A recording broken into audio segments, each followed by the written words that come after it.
आज मैं आपको 25 पैसे के सिक्के दिखा रहा हूँ। ये सिक्के 25 पैसे की सीरीज में लास्ट के सिक्के हैं। ये एफएसएस के बने थे 19 और ये 88 से लेकर के 2007 तक 2002 तक ये सिक्के बनाए गए थे। 1980 से 88 से 2002 तक। अब इसमें क्या है कि एफएसएस से बने गए क्योंकि ये कॉपर निकल महंगा होने के कारण गवर्नमेंट ने एफएसएस से सिक्का बनाया। तो ये सिक्का जो आपको इसमें भी कई सिक्के महंगे हैं काफ़ी, जिसमें मैं आपको बताऊंगा।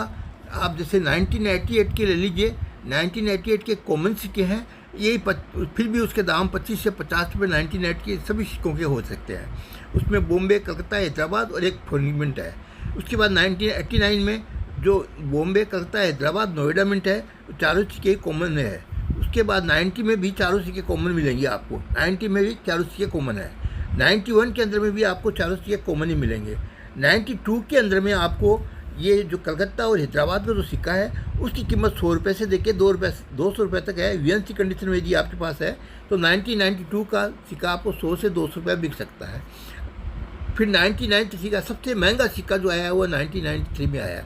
इसमें बॉम्बे और कलकत्ता दोनों में बॉम्बे का दाम 500 रुपये है, 100 से 500 रुपये तक, और कलकत्ता का दाम 25 से 300 रुपये तक, और हैदराबाद का दाम है इसमें 15 से 25,000 रुपये तक हैदराबाद का दाम है। यदि 1993 का आपके पास में हैदराबाद का सिक्का है तो उसका दाम आपको, यदि यूएनसी एकदम यूएनसी है, तो आपको 25,000 रुपये मिल सकते हैं इस एक सिक्के की कीमत।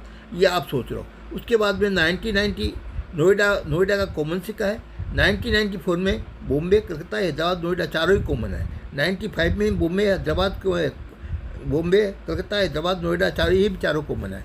96 में भी चारों कॉमन है। 97 के अंदर में जाके और थोड़ा सा इसमें जाना है। इसमें 97 में जो कलकत्ता मिंट का सिक्का है उसका दाम 100 से लेकर 250 रुपये तक है, और हैदराबाद का सिक्का जो है वो आप उसमें 50 से 100 रुपये तक, और नोएडा का सिक्का कॉमन है। उसके बाद 1998 के सब सिक्के कॉमन है, उसमें कोई ऐसा कोई खास सिक्का नहीं है। 1999 के अंदर भी सभी सिक्के कॉमन है, कोई ऐसा तेज नहीं है। 2000 के अंदर में जो सिक्के बने वो भी कॉमन है। 2001 के अंदर भी जो सिक्के बने वही कॉमन है, और 2002 के अंदर जो सिक्के बनाए वो भी सब कॉमन सिक्के हैं। उसमें कोई भी ऐसे सिक्कों में कोई खास बात नहीं है। अब इससे सबसे बड़ी चीज़ देखने वाली है कि मैंने आपको जितने आज तक सीरीज़ बताई, 25 पैसे की सीरीज़ मैंने आपको पूरी शुरू की। आप अब मेरे चैनल को सब्सक्राइब करिए। 25 पैसे में जो मैंने आपको सीरीज़ बताई ना, सब सीरीज़ मैंने 25 से लास्ट चाहिए। ये लास्ट का 25 पैसे, इसके बाद मैं कल से 50 पैसे का सीरीज़ चालू करूँगा। आपको बताऊंगा कि स्वतंत्र भारत में 50 पैसे कौन कौन से निकले, आपने ये बताऊंगा कल से। ये आपका लास्ट 25 पैसा है। इसमें आपने देख लिया कि सबसे जो कीमती सिक्का है वो 1993 हैदराबाद मिंट का, यदि आपके पास सिक्का है 1993 हैदराबाद। 1993 ये कलकत्ता है, जो सामने दिखाई दे रहा है अपने को, ये कलकत्ता है। लेकिन इसके भी नीचे यदि स्टार मिंट मार्क होता और हैदराबाद मिंट का होता तो उस सिक्के के दाम आपको जो 25,000 रुपये, कम से कम 25,000, 15 से 25,000 रुपये आपको आराम से मिल सकते थे।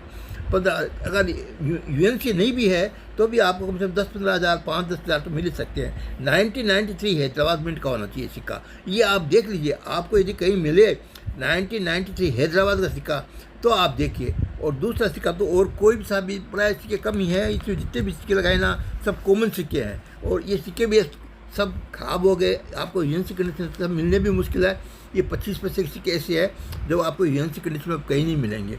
ये सभी मेरे समझ में सब कुछ तो गल गए, कुछ ख़राब हो गए, कुछ जंक लग गया, और जो पड़े हैं वो भी है, जो कलेक्शन करते हैं उन्हीं के पास पड़े हैं। इसलिए अब आप देखिए, आप 1993 हैदराबाद फिर मैं आपको बता रहा हूँ 25,000 रुपये मिल जाएंगे यदि आपके पास यूएनसी कंडीशन का सिक्का है। अब मेरा आप चैनल को सब्सक्राइब करिए, और कल तक मैं आपको जो अगला वीडियो 50 पैसे की सीरीज से शुरू करूँगा। अब 50 पैसे 25 तक हो गया। 1 पैसा, 2 पैसा, 3 पैसा, 5 पैसा, 10 पैसा, 15 पैसा, 20 पैसा, और ये 25 पैसा तक मैंने आपको सब दिखा दिए। अब मैं आपको कल से 50 पैसे के सिक्के दिखाने शुरू करूँगा। 50 पैसे जो सिक्के जो स्वतंत्र भारत में अपने बने हैं कितने टाइप के बने हैं वो मैं आपको सब अलग अलग दिखा दूँगा, और उनकी रेट भी बताऊँगा। और आप मेरे चैनल को सब्सक्राइब करिए। जय हिंद।